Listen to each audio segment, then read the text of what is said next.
Assalomu alaykum kanalimiz kuzatuvchilari. Xullas, tayyor ishlab turgan biznes. Mana shu ko'rib turgan joyimiz, noturar binomiz sotiladi. Xullas, egalariga pul zarar bo'lganligi uchun bu joyimiz sotilmoqda.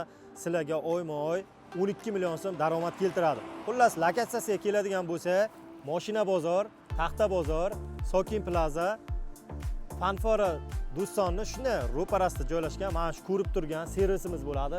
Xullas, 12 ta boksdan iborat bo'lib, birgalikda ichkarini ko'rsatamiz. Yuringlar, ketdik. Do'stlar, mana ko'rib turibsizlar, hamma bokslarimiz ish faoliyatini o'zi yuritib bormoqda. Xullas, sotib olsanglar, mana shu holatda oyma-oy sizlarga 12 milliondan keltiradi. Ko'rib turibsizlar, mana shu boksimiz hammasi ishlab turibdi. Mana motor, hadovoy, vakuumni hammasi bor. Do'stlar, buni hujjat bo'yicha maydoni xullas 19 sotiqdan iborat bo'lib, xullas narxiga keladigan bo'lsa, narxini kelishtirilgan holda beriladi. Xullas pastda egalarining nomeri, srochni bog'lanib bosaveradigan joy. Bunaqa joylar har doim ham chiqavermaydi. Bizdan kuzatishda davom etinglar.